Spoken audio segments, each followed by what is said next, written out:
अस्सलाम वालेकुम students. Last में हम बात कर रहे थे चैप्टर नंबर 12 के फर्स्ट हाफ की, अब हम बात करेंगे चैप्टर नंबर 12 के सेकंड हाफ की। तो हम लास्ट टाइम टॉपिक एंड कर चुके थे, that is basically Gauss's law की एप्लीकेशन। तो अब हम स्टार्ट कर रहे हैं that is potential, electric potential जो टर्म है ये क्या चीज़ है। तो हम बात कर रहे हैं इलेक्ट्रिक पोटेंशियल की।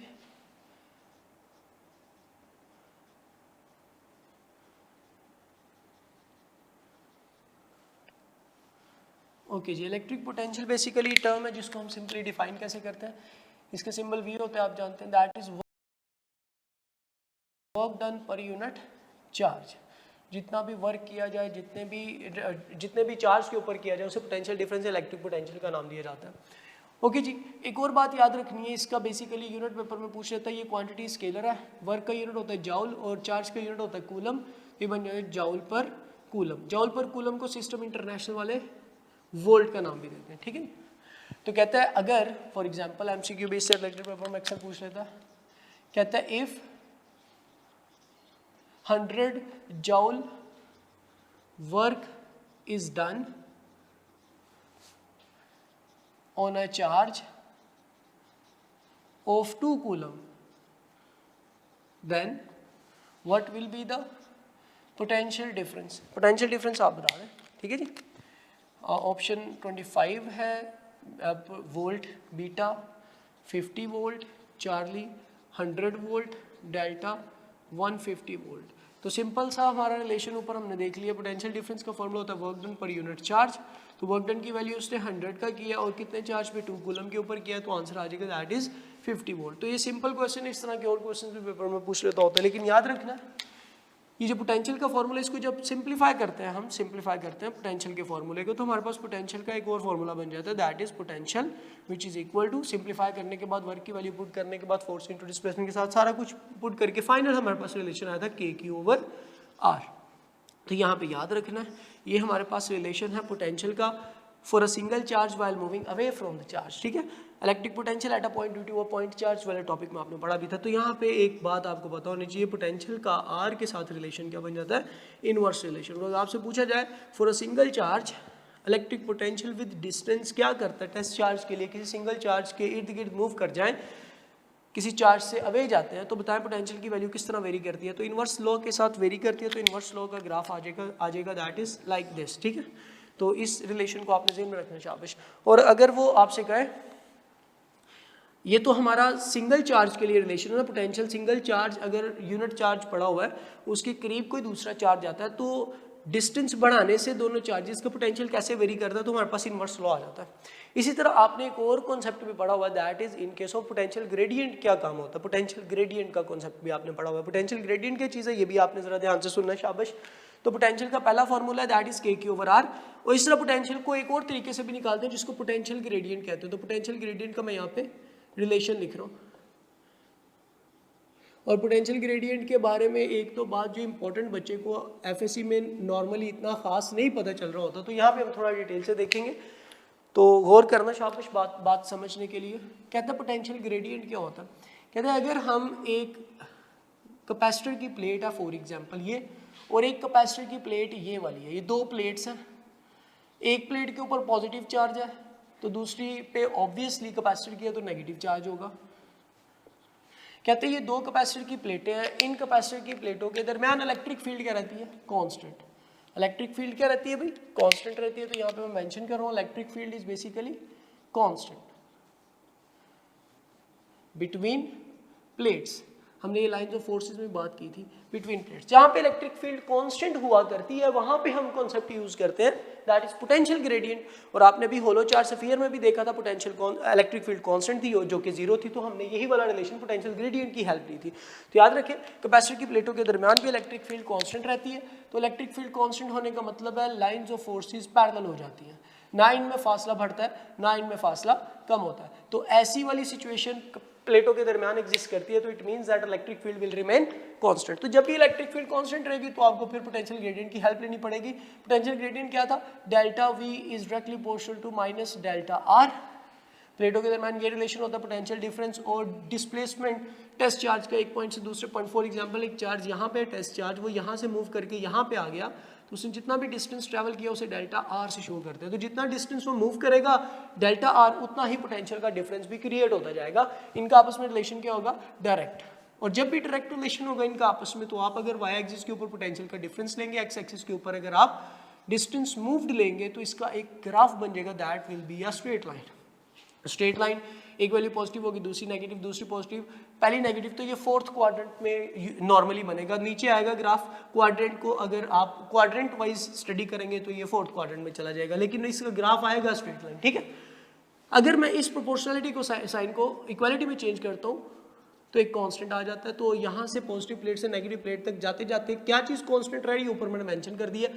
तो जब भी प्रोपोर्शनलिटी इक्वालिटी में चेंज होती है तो एक कांस्टेंट आता है, वो कांस्टेंट यहाँ पे इलेक्ट्रिक फील्ड स्ट्रेंथ है, तो यहाँ पे वो इंट्रोड्यूस कर देंगे। यहाँ पे इलेक्ट्रिक फील्ड स्ट्रेंथ का अगर फॉर्मूला इंट्रोड्यूस करवाया जाए, नया क्या बन जाता है, that is minus delta V over delta R. This relation is known as potential gradient. और पोटेंशियल ग्रेडियंट से रिलेटेड सवाल अक्सर पेपर में आते हैं कैपेसिटर की प्लेटों के दरमियान।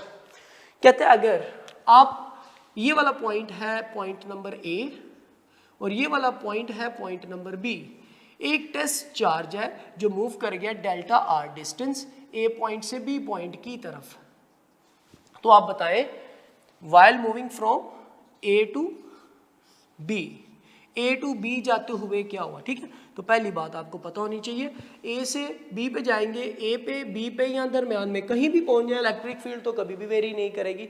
तो between the plates electric field at point A equal to electric field at point B, मतलब electric field will remain constant. इसी तरह A से B पे जाते हुए वो आपसे दूसरी बात क्या पूछेगा, आप बताएं इलेक्ट्रिक फोर्स एट A। आप जानते हैं फोर्स इज इक्वल टू, यानी कि आपने force per unit charge electric field के इक्वल पढ़ा था, तो फोर्स यहाँ से मालूम कर दिया, तो that is E into Q आ जाएगा। आप जानते हैं इलेक्ट्रिक फील्ड कांस्टेंट है, चार्ज की मैग्नीट्यूड, जो भी ये चार्ज है उसकी मैग्नीट्यूड भी कांस्टेंट रहेगी मूव करते हुए, ये भी कांस्टेंट है, ये भी कांस्टेंट है, तो इनका प्रोडक्ट भी कांस्टेंट आएगा। तो मतलब फोर्स ए पे निकाल लें या फोर्स बी पे निकाल लें, इलेक्ट्रिक फील्ड और चार्ज की वैल्यू कांस्टेंट होने की वजह से फोर्स का जवाब ए पे और फोर्स का जवाब बी पे बराबर आएगा। तो इसका मतलब है इलेक्ट्रिक फोर्स भी क्या रहेगी, कांस्टेंट रहेगी। हम कहाँ से कहाँ गए, ए से बी पे। ए वाला पॉइंट पॉजिटिव के करीब था, बी वाला पॉइंट नेगेटिव के करीब था। तो पॉजिटिव के करीब वाले को बोलते हैं हाई पोटेंशियल और नेगेटिव के करीब वाले को बोलते हैं लो पोटेंशियल। तो इसका मतलब है ए वाला था हाई पोटेंशियल और बी वाला था लो पोटेंशियल। तो मैं ये भी कह सकता हूँ इस कंडीशन में ए से बी का मतलब है हाई पोटेंशियल से लो पोटेंशियल पे आप जा रहे हैं, ठीक है। तो हाई पोटेंशियल से लो पोटेंशियल पे जाते हुए इलेक्ट्रिक फील्ड भी कांस्टेंट रही, इलेक्ट्रिक फोर्स भी कांस्टेंट रही। तीसरी इंपॉर्टेंट चीज जो वेरी कर जाएगी वो भी पेपर में पूछ सकते हो, तो याद रखें ए वाला पॉइंट हाई पोटेंशियल पे है, बी वाला पॉइंट लो पोटेंशियल पे, तो इसका मतलब है ए से बी पे गया, हाई से लो पोटेंशियल की तरफ गया, तो इसका मतलब पोटेंशियल डिक्रीज हो रहा है। तो इसका मतलब है हाई पोटेंशियल ए वाला होगा जो कि पॉजिटिव के करीब है और बी पे लो हो जाएगा, तो ए का potential is greater than potential at B.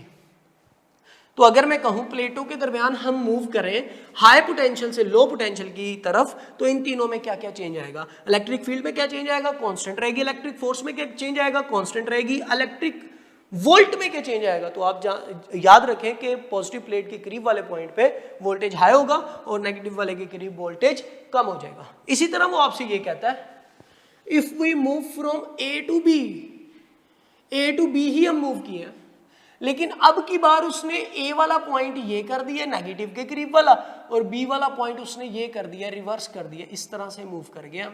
एक चार्ज को लेके ए से बी की तरफ चले गए, फिगर नंबर 2 नीचे वाले ये वाला चार्ज है। इस बार अब वो आपसे दोबारा से यही बात करता है, वो कहते हैं आप बताएं इलेक्ट्रिक फील्ड एट ए और इलेक्ट्रिक फील्ड एट बी क्या, आप जानते हैं अभी भी कैपेसिटर की प्लेटों के दरमियान फील्ड ने कांस्टेंट रहना है, तो फील्ड कांस्टेंट रहेगी तो ये बराबर रहेंगे, मतलब इलेक्ट्रिक फील्ड अभी भी क्या रहेगी, कांस्टेंट। इसी तरह अगर वो आपसे फोर्स के लिए क्वेश्चन करे तो ए और बी के ऊपर एज इट इज फोर्स भी कांस्टेंट रहेगी, एफ रिमेन कांस्टेंट। और अगर आपसे बात करें इलेक्ट्रिक पोटेंशियल तो अब आपको समझ आ गई है, नेगेटिव के करीब ए है तो ये लो पोटेंशियल है और बी वाले पॉइंट पॉजिटिव के करीब है तो इसका मतलब है हाई पोटेंशियल, तो हम हाई पोटेंशियल की तरफ चले गए।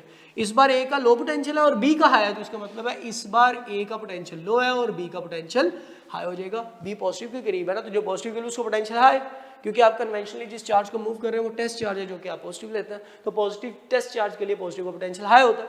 इसी तरह वो आपसे कहे ये हम कहाँ से कहाँ मूव कर गए थे, ए वाला था लो पोटेंशियल लो पोटेंशियल और बी वाला क्या था, हाई पोटेंशियल। इसी तरह तीसरा केस भी है, अगर वो आपसे कहे आप ए पॉइंट से मूव कर गए हैं फील्ड के परपेंडिकुलर, ये इलेक्ट्रिक फील्ड देख लें एक्स एक्सिस के लॉन्ग है और मूव आप कर रहे हैं वाई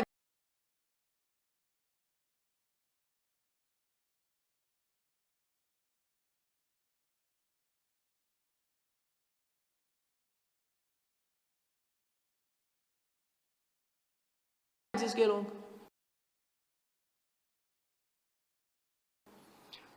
ऐसे मूव कर जाए फील्ड के परपेंडिकुलर मूव कर जाए, तो इस कंडीशन में ना आप पॉजिटिव के करीब आए नीचे आते आते, ना आप नेगेटिव प्लेट के करीब गए हैं, बल्कि पॉजिटिव से जो फासला शुरू पे था अभी भी वही है। इस तरह नेगेटिव से जो फासला था शुरू पे वही फासला अभी भी है। ये प्लेट थोड़ी एक्सटेंड कर लेते हैं आगे, क्योंकि हम प्लेटों के दरमियान सिर्फ बात कर रहे हैं ना।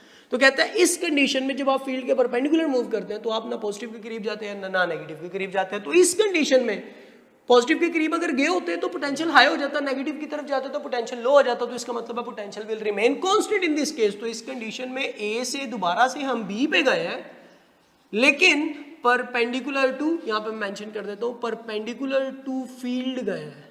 फील्ड देख ले वाई एक्सिस के लॉन्ग, एक्स एक्सिस के लॉन्ग थी तो मूव हम वाई एक्सिस के लॉन्ग कर गए, परपेंडिकुलर टू फील्ड मूव कर गए, मूव परपेंडिकुलर टू फील्ड। तो इस कंडीशन में इलेक्ट्रिक फील्ड एट ए और बी बराबर है, जो कि अगेन क्या है, कांस्टेंट।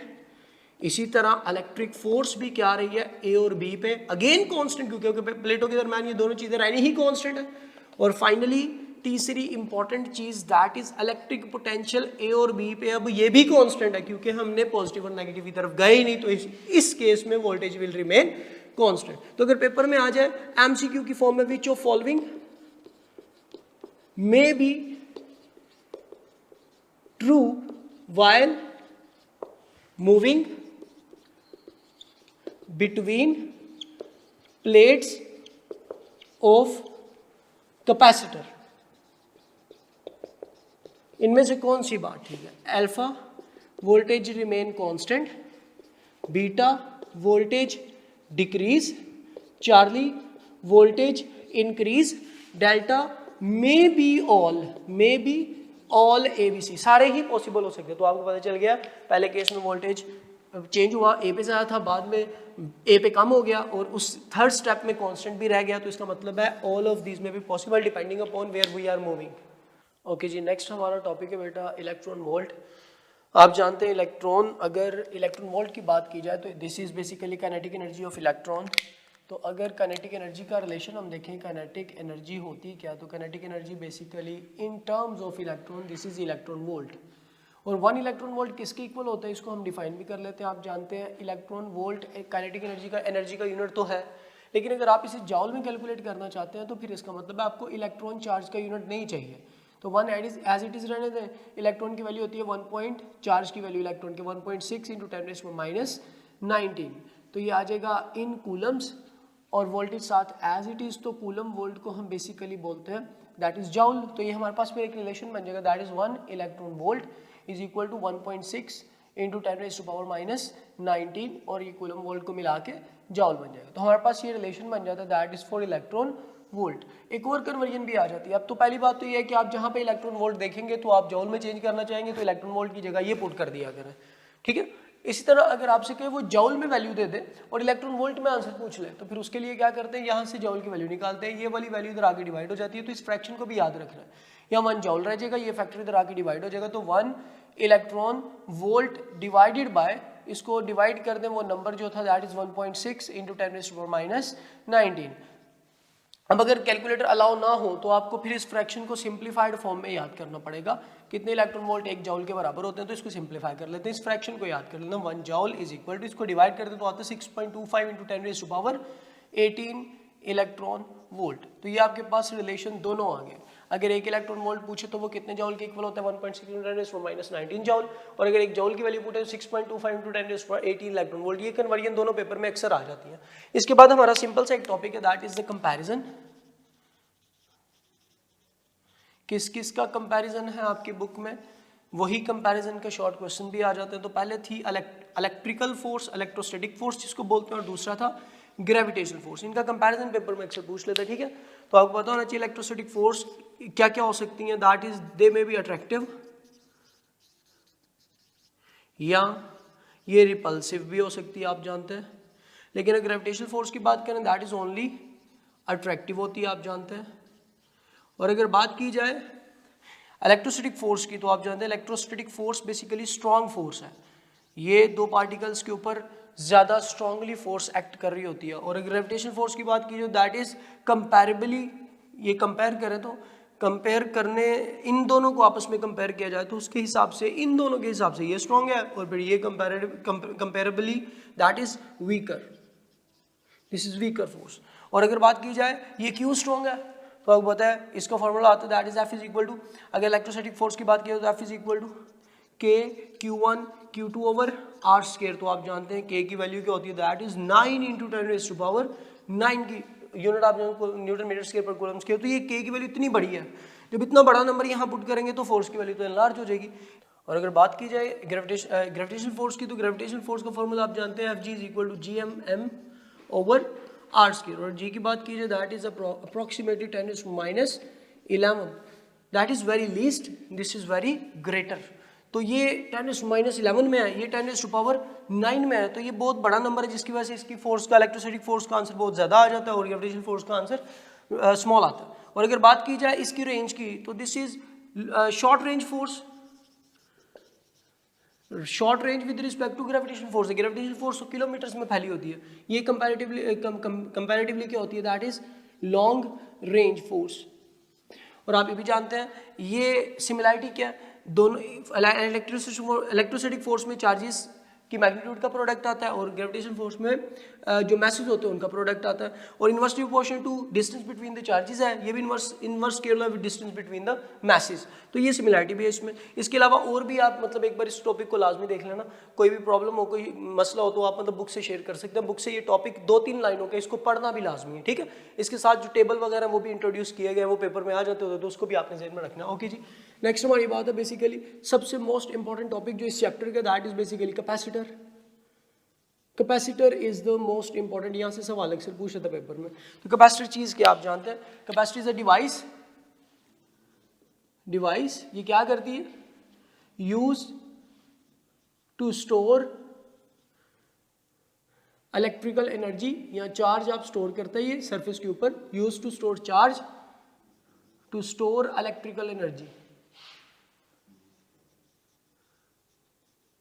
एनर्जी कहाँ ये स्टोर करता है, बिटवीन द प्लेट्स के दरमियान। ये ऐसी डिवाइस है जो चार्ज को स्टोर कर लेती है, जिसकी वजह से इलेक्ट्रिकल एनर्जी स्टोर हो जाती है। कहाँ पे, प्लेटों के दरमियान स्टोर हो जाती है। और ये इलेक्ट्रिकल एनर्जी जो स्टोर होती है उसको कैलकुलेट करने के लिए सबसे पहले हमें कैपेसिटेंस का रिलेशन चाहिए। तो कहते हैं अगर कैपेसिटर की प्लेट है ये दो, ये एक प्लेट है कैपेसिटर की, ये दूसरी प्लेट है, इसको अगर हम किसी सोर्स के साथ अटैच कर दें, सोर्स के साथ अटैच करने से इसके ऊपर चार्ज स्टोर होना शुरू हो जाता है, पॉजिटिव और नेगेटिव प्लेट बनना ये शुरू हो जाती है। ये पॉजिटिव प्लेट है तो यहाँ पॉजिटिव चार्ज आ जाएगा, यहाँ पे नेगेटिव आना शुरू हो जाएगा। तो कहते हैं इसके ऊपर जैसे जैसे चार्ज स्टोर होता जाता है वैसे वैसे इसके अंदर चार्ज स्टोर होने की वजह से पोटेंशियल डेवलप होना शुरू होता है। तो ये चार्ज स्टोर का पोटेंशियल के साथ रिलेशन क्या है आप जानते हैं, that is Q is directly proportional to V।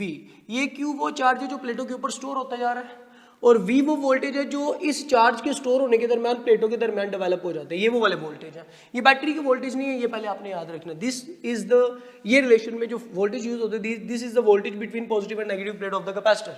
तो अगर इस प्रोपोर्शनलिटी को इक्वालिटी में चेंज करें तो हर एक रिलेशन की तरह यहाँ पे भी कांस्टेंट अपेयर होता है, that constant is represented bye C।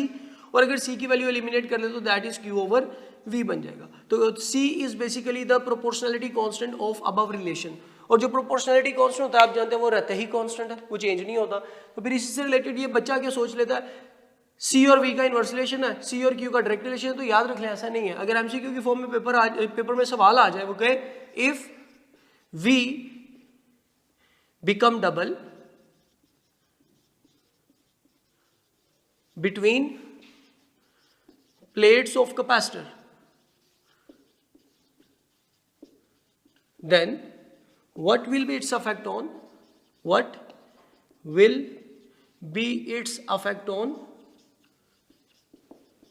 Capacitance. तो कैपेसिटेंस के ऊपर इसका इफेक्ट बता दें। ओके जी, अल्फा ऑप्शन क्या है अभी, capacitance will double, capacitance will become half, capacitance will remain same, constant, और डेल्टा मे बी ऑल, सारे ही आंसर हो सकते हैं, मे बी ऑल, सारे ही पॉसिबिलिटीज हैं, ठीक है, डिपेंडिंग अपॉन द केस। तो याद रख लें, कहता है वोल्टेज को डबल किए, रिलेशन बच्चा क्या कहता है, इफ वोल्टेज बिकम डबल तो इसको हो जाना चाहिए इनवर्स के मुताबिक हाफ हो जाना चाहिए, बच्चा हाफ आंसर लगा दो। तो याद रख लें, जब voltage between the plates increase होते हैं तो ऊपर वाला रिलेशन क्या कहता है, इफ वोल्टेज बिकम डबल, तो रिलेशन के मुताबिक चार्ज भी डबल हो जाएगा, प्लेटों के ऊपर चार्ज भी डबल स्टोर हो जाएगा। जब दोनों वैल्यूज डबल होंगी, ऊपर भी डबल आ जाएगा, नीचे भी डबल, डबल डबल से कट जाएगा, लेकिन कैपेसिटेंस विल नॉट अफेक्टेड, तो कैपेसिटेंस पे कोई फर्क नहीं पड़ता। तो याद रख ले, जब भी कोई रिलेशन होगा, C बेसिकली उसका प्रोपोर्शनलिटी कांस्टेंट है इस रिलेशन का, और C विल रिमेन कांस्टेंट अगर आप इन दोनों में से जिस मर्जी चीज को कम ज्यादा कर लो, इन दोनों चीजों में से Q और V में से, इनका डायरेक्ट रिलेशन होने की वजह से इनकी जो रेशियो है वो विल नॉट अफेक्टेड, वो अफेक्ट नहीं होगा, उसके ऊपर किसी भी चीज का अफेक्ट नहीं होगा, इन दोनों के चेंज करने से इसके ऊपर कोई अफेक्ट नहीं होगा। तो इसका आंसर फिर क्या होना चाहिए, इफ वोल्टेज बिकम डबल। अगर वो चार्ज पूछता, हम कहते हैं charge will also double, charge double हो जाएगा, लेकिन उसने पूछा कैपेसिटेंस है, तो कैपेसिटेंस को तो कोई फर्क नहीं पड़ना, it will remain constant, not affected. इस तरह हम और भी क्वेश्चन कर सकते हैं, वो कहेगा चार्ज को ट्रिपल कर दिया, तो बताएं अब कैपेसिटेंस पे क्या फर्क पड़ेगा, कोई चेंज नहीं पड़े आएगा, क्यों, क्योंकि जब चार्ज ट्रिपल होगा तो वोल्टेज भी ट्रिपल हो जाएगा, ट्रिपल ट्रिपल कर देंगे, capacitance will remain not affected, will unaffected, कोई इस पे अफेक्ट नहीं होता। तो याद रख ले, अगर फिर कैपेसिटेंस पे अफेक्ट इन दोनों चीजों की वजह से नहीं होता तो फिर किस चीज की वजह से होता, तो कैपेसिटेंस का अफेक्ट किस किस चीज पे कैपेसिटेंस डिपेंड करती है, ये हम आगे देखते हैं, लेकिन उससे पहले यहाँ पे कैपेसिटेंस का यूनिट हम जरूर देख लेते हैं। Q है जी चार्ज, तो ये हो गया कूलम, V है वोल्टेज, तो ये हो गया वोल्ट, तो ये कूलम पर वोल्ट बनेगा, कूलम पर वोल्ट को बेसिकली सिस्टम इंटरनेशनल में फैरेड कहते हैं। तो कैपेसिटेंस का यूनिट क्या होता है, फैरेड, और इतने बड़े कैपेसिटर अवेलेबल नहीं है जिनकी वैल्यू फैरेड्स में, इसलिए माइक्रो फैरेड वगैरह मिली फैरेड में कैपेसिटेंसेस एग्जिस्ट करती हैं। तो कहता फिर कैपेसिटेंस किस चीज पे डिपेंड कर रही होती है, तो कैपेसिटेंस का फॉर्मूला हम एक और देख लेते जो हमने डिराइव कर लिया था, that is basically A epsilon not epsilon R divided by D। ये बेसिक रिलेशन है कैपेसिटेंस का, जिससे इसकी डिपेंडेंस हम डिफाइन करेंगे। तो याद रख ले, पहली बात तो ये C is the proportionality constant of this relation, और तमाम के तमाम प्रोपोर्शनलिटी कांस्टेंट डिपेंड किस पे करते हैं आपको पता होना चाहिए, ये बेसिकली डिपेंड कर रहे होते हैं नेचर पे, nature of medium, nature of the medium of dielectric, ये लिखा हुआ है डाइलेक्ट्रिक एप्सिलॉन आर।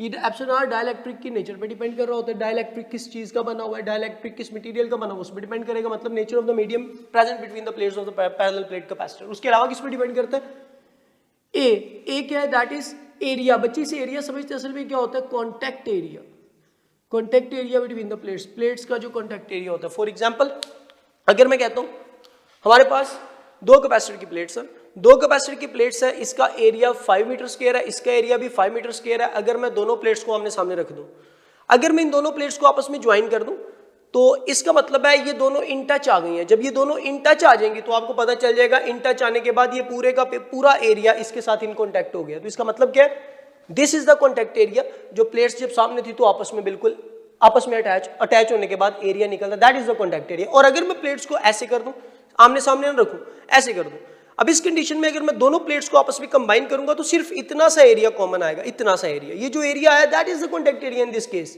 तो याद रखें, ये जो ए है basically this is not the area of the plate, this is basically contact area. अगर प्लेटें आमने सामने होंगी तो ये पूरा एरिया कॉन्टैक्ट एरिया बन जाएगा, और अगर प्लेटें ऊपर नीचे होंगी तो फिर कॉन्टैक्ट एरिया शॉर्ट हो जाएगा।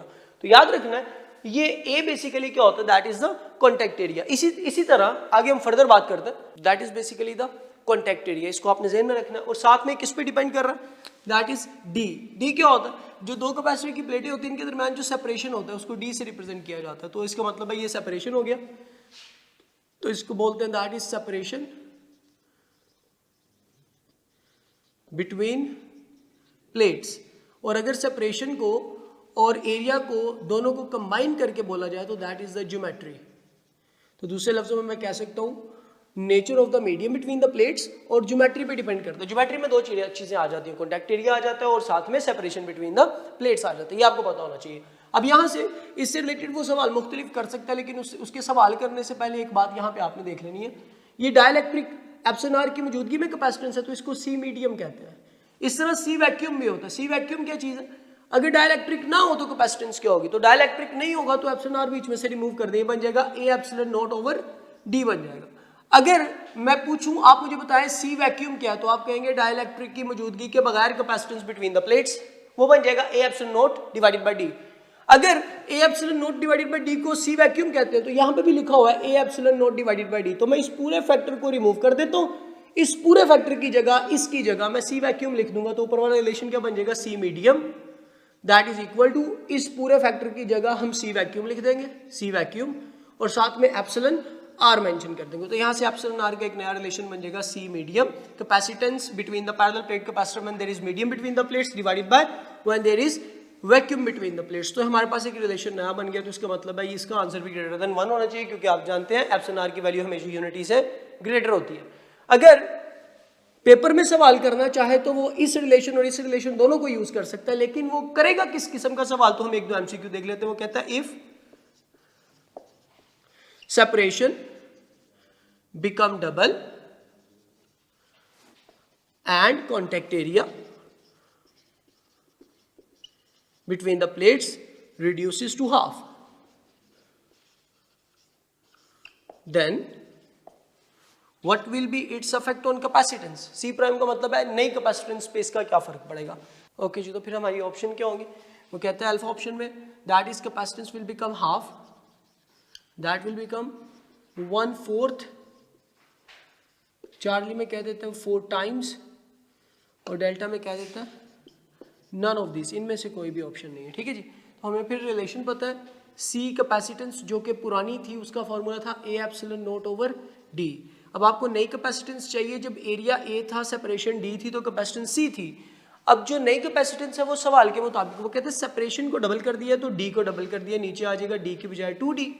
ओके, एरिया को क्या, कॉन्टेक्ट एरिया को रिड्यूसेस टू हाफ किया, कॉन्टेक्ट एरिया जहां पे ए लिखा हो इसको हाफ कर दें, a/2 हो जाएगा। आगे एप्सिलॉन नोट को कोई चेंज नहीं है तो कांस्टेंट है, तो ये बन जाएगा a epsilon not divided by 2 2s R 4d आ जाएगा। ये वाला फैक्टर जो है ये तो आप देख रहे हैं पुरानी कैपेसिटेंस बन गया, तो नई capacitance is equal to that is equal to ये वाला फैक्टर पुरानी कैपेसिटेंस है, तो पुरानी कैपेसिटेंस डिवाइडेड बाय 4, इसका मतलब है 4 पे डिवाइड हो गई है। 4 पे डिवाइड होने का मतलब क्या, दैट इज 1/4 हो चुकी है। ओके जी, नेक्स्ट हम बात कर रहे हैं that is basically related to energy stored between the plates of the capacitor. तो आप जानते हैं एनर्जी स्टोर्ड का बेसिकली जो कैपेसिटर की प्लेटों के दरमियान एनर्जी स्टोर हो जाती है, that stored energy is represented by U, और इसका रिलेशन क्या था आपने डिराइव कर लिया था हाफ सी वी स्क्वायर। लेकिन इसके बेसिक रिलेशंस इंपॉर्टेंट है, सवाल न्यूमेरिकल टाइप किस तरह का वो पूछता है वो इंपॉर्टेंट है। वो आपसे कहता है half C V square is the energy store, इसकी डिफरेंट फॉर्मेशन क्या हो सकती है। फॉर एग्जाम्पल पेपर में आ जाता है which of the following is the relation for energy stored between the plates of capacitor. Capacitor की प्लेटों के दरमियान जो एनर्जी स्टोर होती है उसका रिलेशन बता दें। ठीक है जी, अल्फा ऑप्शन है जी half C V square, beta option है भाई Q square over 2c, Charlie option है हाफ क्यू वी, और डेल्टा है जी ऑल सारे रिलेशन है, मतलब एनर्जी स्टोर की है सारे रिलेशन। आपने सिर्फ एक मतलब बच्चा कहते हैं एक ही हमने पढ़ा हुआ है हाफ सी वी स्क्वायर, तो याद रख लें हाफ सी वी स्क्वायर को डिफरेंट फॉर्मेशन में चेंज किया जा सकता है। कैसे वाला आपने पढ़ा हुआ है Q is equal to C V, तो आप इस रिलेशन को ऐसे भी तो लिख सकते हैं हाफ सी और v का स्क्वायर है, v 2 बार लिख लें। ओके जी, v 2 बार लिख लिया मैंने मल्टीप्लाई करके, लेकिन cv की जगह तो हम q भी लिख सकते हैं, तो हमारे पास रिलेशन ये भी बन सकता है हाफ cv की बजाय q और साथ में ये भी बच गया। तो आपके पास पहला रिलेशन बन गया ये वाला एनर्जी स्टोर का जो कि आपकी बुक में एज इट इज मेंशन भी है, और दूसरा आपने ये बना लिया एनर्जी स्टोर का रिलेशन जो q और v की फॉर्म में है। इसी तरह एनर्जी स्टोर का एक और रिलेशन भी पॉसिबल है जो कि क्यू स्क्वायर ओवर 2c है। कैसे वाला, हम इसी को इनको ये जो हाफ सी वी स्क्वायर है c से मल्टीप्लाई डिवाइड कर दें तो क्या बनेगा हाफ c बाय c, ये मैंने c ऊपर लिखा हुआ था जो ऑलरेडी है, वी स्केयर साथ एज इट इज, मैंने एक सी नीचे खुद से इंट्रोड्यूस किया तो ऊपर एक सी और लगाना पड़ेगा, तो क्या होगा ऊपर सी के साथ सी मिलके सी स्केयर हो जाएगा और एक नीचे सी आ जाएगा। जब ये कटेगा तो दोबारा यही बन जाएगा।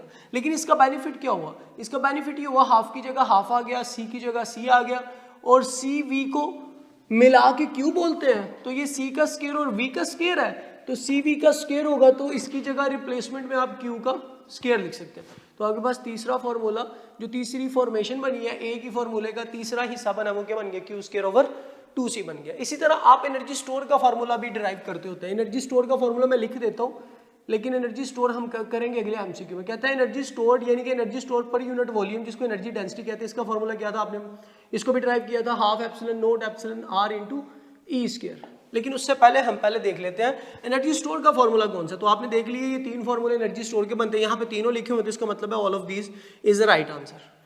इसी तरह वो और सवाल भी करता है एनर्जी स्टोर से रिलेटेड। ये एनर्जी स्टोर से रिलेटेड वो जो सवाल करता है वो इन तीन रिलेशंस को ही फॉलो करता है। अब ये तीन रिलेशन में दोबारा आगे लिख रहा हूँ ताकि मतलब कोई प्रॉब्लम ना आपको मतलब इजीली समझ आ जाए। तो पहला रिलेशन था एनर्जी स्टोर का, एनर्जी डेंसिटी एनर्जी स्टोर है। पहला रिलेशन था हाफ सी वी स्क्वायर।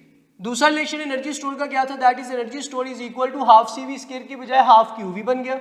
और तीसरा और फाइनल रिलेशन एनर्जी स्टोर का क्या था, that is energy store is equal to Q square over 2c। अब इन तीनों फॉर्मूलों को यूज करने की लिमिटेशंस डिफरेंट है। हम एमसीक्यू की फॉर्म में देखेंगे क्या क्या डिफरेंट फॉर्मेशंस बन सकती हैं, क्या क्या डिफरेंट एमसीक्यू वो पूछ सकते हैं। एमसीक्यू है जी वो आपसे कहता है if we have two capacitors, बेटा मैं बोलूंगा कंप्लीट लेकिन लिखूंगा थोड़ा short. If we have two capacitors having same कैपेसिटेंसेस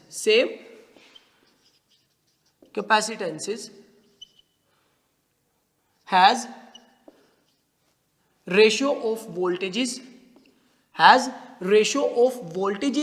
2:3, then what will be the ratio of energy stored between the plates of these two capacitors?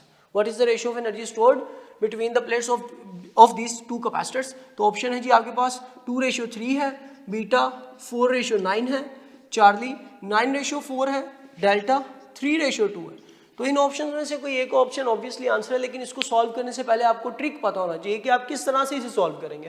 पहले तो आप देख लें आपको गिवन क्या है, आपको वोल्टेजेस गिवन है, आपको एनर्जी का पूछा हुआ है और आपको कैपेसिटेंसेस दे दी गई हैं, सेम कैपेसिटेंसेस। मतलब आपको सी वी वोल्टेज गिवन है और साथ में आपको एनर्जी। ये तीन चीजें देख लें किस फॉर्मूले में आती हैं, सी वी और यू, जो कि आपको गिवन है। सी वी और यू देख ले पहले फॉर्मूले में, इसमें यू आ रहा है, सी आ रहा है और वी आ रहा है, मतलब इस फॉर्मूले में और इस फॉर्मूले में ये तीन चीजें नहीं आ रही, तो इसका मतलब है आपको आइडेंटिफाई हो गया पहला फॉर्मूला यूज होगा। अब पहले फॉर्मूले से रिलेटेड आपको पता होना चाहिए आपको कांस्टेंट क्या दिया हुआ है, आपको कहता है वो कैपेसिटेंसेस कांस्टेंट है। अगर कैपेसिटेंसेस कांस्टेंट हो जाए दो कैपेसिटर्स की, तो सी कांस्टेंट हो गया, 2 पहले ही कांस्टेंट है, कांस्टेंट और इक्वालिटी को खत्म करें तो एनर्जी का रिलेशन डायरेक्ट बन जाएगा, किसके साथ, v के स्क्वायर के साथ। ये कब पॉसिबल हुआ, जब कैपेसिटेंस क्या कर दिया हमने, कांस्टेंट कर दिया दो डिफरेंट कैपेसिटर्स की। तो इसका मतलब है हमारा रिलेशन क्या बन गया, उसने हमें u c और v दिया था, c उसमें से कांस्टेंट क्या दिया था, इस कांस्टेंट इक्वालिटी को खत्म कर देंगे तो हमारे पास एक रिलेशन बन जाएगा u is proportional to v square. अब इस रिलेशन से ये सवाल सॉल्व होना है। अब इस रिलेशन को सॉल्व कैसे करना जरा देख लें। आपको उसने कहा वोल्टेज की रेशो दे दी है, एनर्जी की रेशो पूछी हुई है, तो आपको रिलेशन जब पता चल जाए तो आप जानते हैं डायरेक्ट रिलेशन है। अगर मैं u1 ऊपर लिखूंगा u2 नीचे लिखूंगा तो डायरेक्ट रिलेशन का मतलब होता है अगर u1 ऊपर लिखा तो वोल्टेज v1 ऊपर लिखना पड़ेगा। डायरेक्ट रिलेशन का मतलब होता है आमने सामने चीज लिखनी है।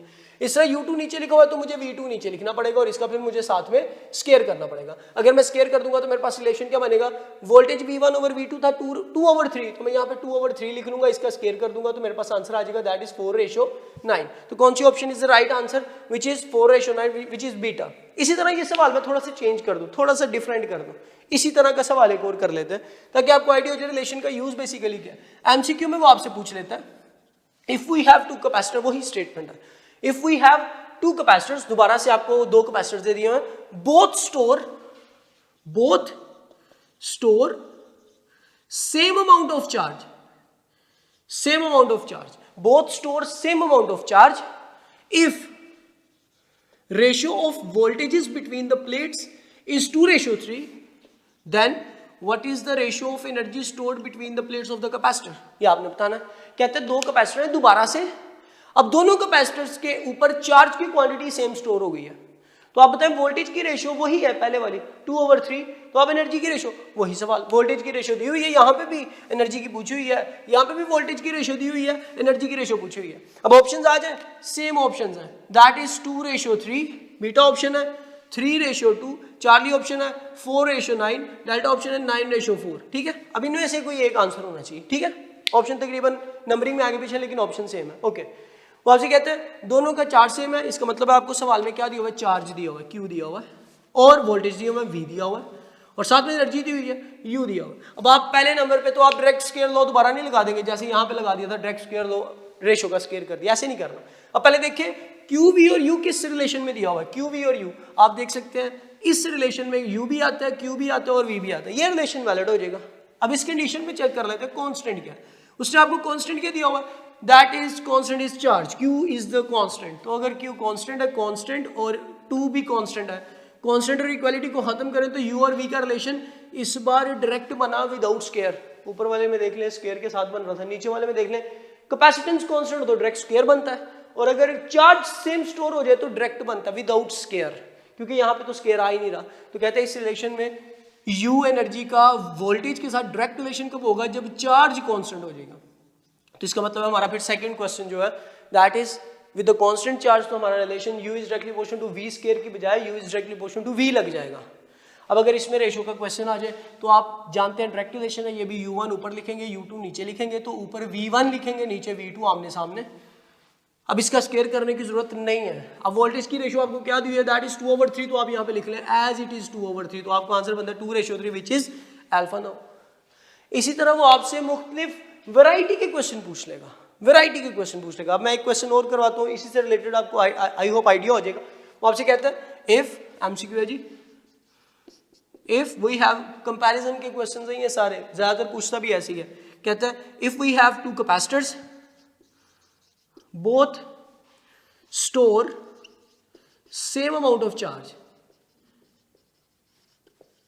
same amount of charge, if ratio of capacitances between the charges between the capacitors is 1:2, then what is the ratio of energy stored, energy stored की रेशियो बता दें। ठीक है जी, ओके जी। पहली ऑप्शन है 1:2, बीटा है 2:1, चार्ली है जी 4:1, डेल्टा है 1:4।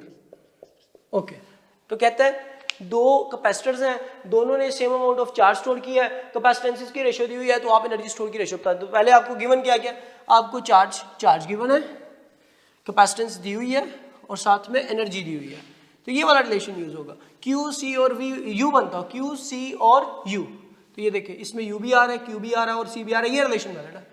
अब कांस्टेंट आप ढूंढ लें, ये वाला रिलेशन लगेगा, ऊपर वाले दोनों नहीं लगेंगे, तो इस रिलेशन के मुताबिक आप पहले कांस्टेंट देख लें। कांस्टेंट क्या था भाई, इसके अंदर हमारे पास charge is constant, Q constant है, और जब क्यू कांस्टेंट होगा ये चीज होगी कांस्टेंट, टू भी हो गया कांस्टेंट, ये कांस्टेंट और कांस्टेंट खत्म करें, इक्वालिटी को खत्म करें तो यू और सी का ऊपर नीचे inverse relation, u is proportional to 1/c बन जाएगा। इस कंडीशन में क्या चीज कांस्टेंट है, अगेन चार्ज कांस्टेंट है, तो अगर आपसे एनर्जी की रेशियो पूछे u1 ऊपर लिखे u2 नीचे लिखे, तो u का और c से इनवर्स रिलेशन है, अगर आपने u1 ऊपर लिखे तो c1 नीचे लिखेंगे, इनवर्स का मतलब ये होता है c1 नीचे आ गया और c2 ऊपर आ गया।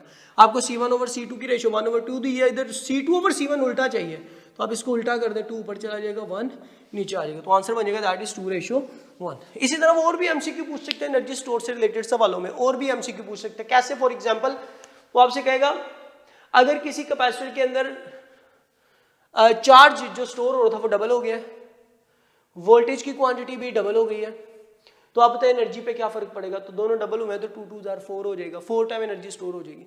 या वो आपसे और टाइप का क्वेश्चन भी कर सकते हैं, वो आपकी कैपेसिटेंस दी हुई है 5 फैराड, वोल्टेज दिए हुए हैं 10 वोल्ट दिए हुए हैं, बताएं एनर्जी कितनी स्टोर होगी। तो न्यूमेरिकल टाइप क्वेश्चन है, यहाँ पे भी वैल्यू पुट कर देंगे, यहाँ पे भी वैल्यू पुट कर देंगे, सॉल्व करके आंसर आ जाएगा।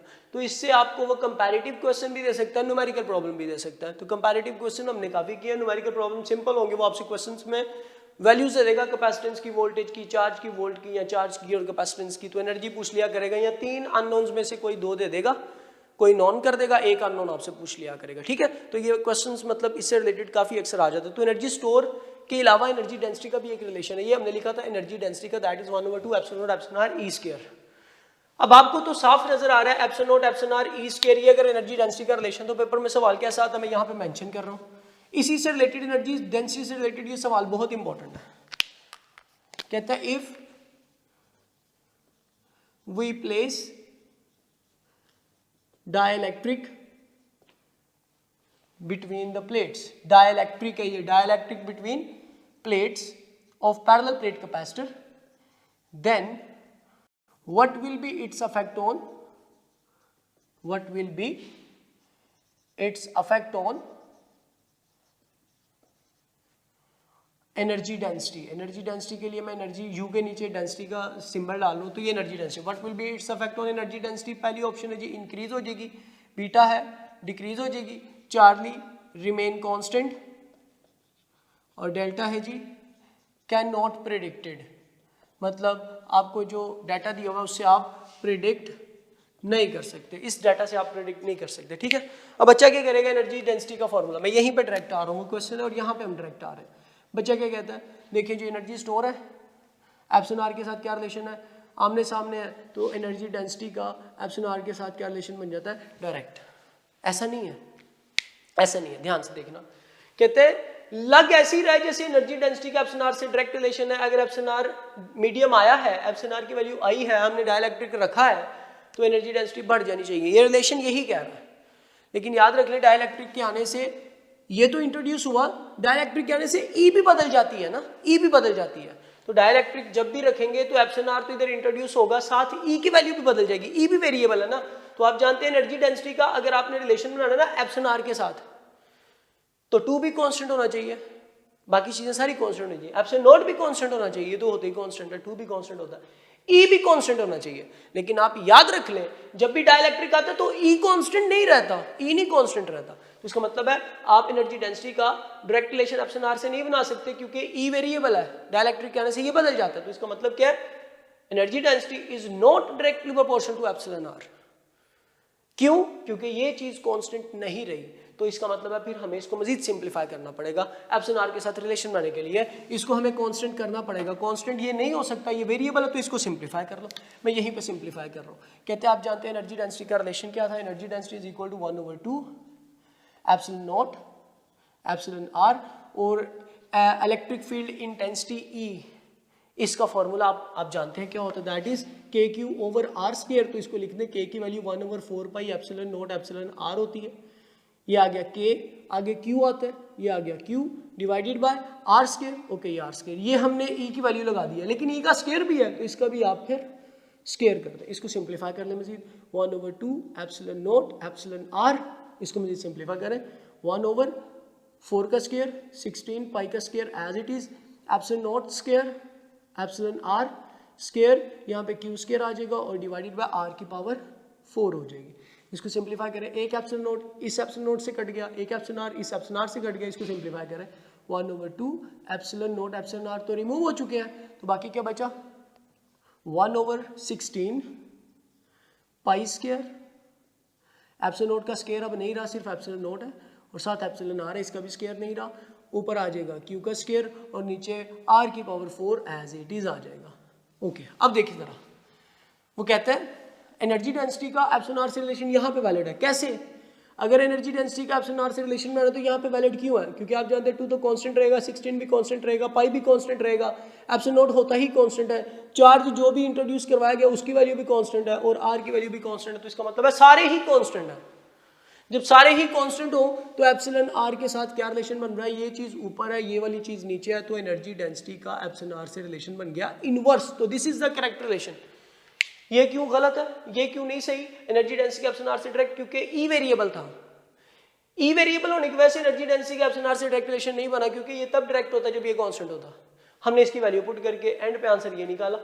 अब इस आंसर के अंदर एप्सिलॉन आर के अलावा बाकी सारा कुछ कांस्टेंट है, देख लें, 16 2 पाई एप्सिलॉन नॉट आर और क्यू सारे ही कांस्टेंट है, सिर्फ एप्सिलॉन आर वेरिएबल है। लेकिन एप्सिलॉन आर वेरिएबल है तो रिलेशन क्या बन गया, ये ऊपर है और ये नीचे, तो इनका इनवर्स रिलेशन बन गया, एक चीज ऊपर एक नीचे, तो इसका मतलब इनवर्स रिलेशन है। इसका मतलब है, अब मुझे बताएं, डाइलेक्ट्रिक इंट्रोड्यूस किया, एप्सिलॉन आर को बढ़ाया है, डाइलेक्ट्रिक को इंट्रोड्यूस, तो यू की वैल्यू कम हो जानी चाहिए, तो इसका असल आंसर होगा decrease. This is the right answer. तो इस बात को आपने ज़हन में रखना, शाबाश। ओके जी, लास्ट में है जी charging and discharging of a capacitor. तो आपको पता होना चाहिए कैपेसिटर को जब चार्ज करते हैं तो चार्जिंग और डिस्चार्जिंग कौन सा लॉ फॉलो करती है। पहले तो आपको पता होना चाहिए व्हाट इज़ टाइम कांस्टेंट। तो टाइम कांस्टेंट ये भी पेपर में पूछ लेते हैं। टाइम कांस्टेंट वो टाइम है, time require to store 0.63 times of total charge, जिसको आप 63% ऑफ टोटल चार्ज भी बोलते हैं। प्लेट के ऊपर अगर टोटल कैपेसिटी की प्लेट के ऊपर क्यू चार्ज स्टोर होना है तो उसका 0.63 यानी कि 63% जब स्टोर हो जाता है तो जितना टाइम लगा होता है उसे टाइम कांस्टेंट कहते हैं। और टाइम कांस्टेंट का रिलेशन भी याद रखना, time constant is basically R resistance और कैपेसिटेंस का जो प्रोडक्ट होता है उसके बराबर होता है। यहीं से फिर एक रिलेशन भी आपको पता चल जाता है। टाइम का यूनिट होता है सेकंड, ये आपकी एक्सरसाइज आपकी बल्कि बुक का लास्ट न्यूमेरिकल भी है। Second is equal to R होता है that is in ohm, resistance है ये, और कैपेसिटेंस इन फैराड होता है, ठीक है। तो फिर आपको पता चल गया सेकंड इज इक्वल टू, आपसे कहा जाए ओहम और फैराड का प्रोडक्ट क्या होता है तो आप कहेंगे टाइम यानी कि सेकंड होता है, ठीक है। तो ये बात आपको पता होनी चाहिए। इस तरह आपको याद होना चाहिए, या इसको पेपर में पूछ लेता है, आपको इस बात का भी आइडिया होना चाहिए charging and discharging follow exponential curves। तो जो चार्जिंग और डिस्चार्जिंग है वो एक्सपोनेंशियल कर्व्स को फॉलो करती है। और एक्सपोनेंशियल फंक्शन आप जानते हैं e⁻⁻μx, इस टाइप की टर्म को एक्सपोनेंशियल, इस टाइप के वेरिएबल को या इस टाइप की इक्वेशन को एक्सपोनेंशियल इक्वेशन कहते हैं। इस इक्वेशन के मुताबिक चार्जिंग और डिस्चार्जिंग होती है। तो इनकी कर्व्स की फॉर्मेशन भी आपने लाजमी देख लेनी है। ओके जी बेटा, थैंक यू वेरी मच। यह था चैप्टर नंबर 12। हम इसको जहन में रखिएगा, कोई प्रॉब्लम वगैरह कोई बुक के रिलेटेड, बुक से रिलेटेड जो टेबल वगैरह बने हुए हैं उन पर फोकस करना है आपने मैक्सिमम। और best wishes for this chapter. Okay बेटा।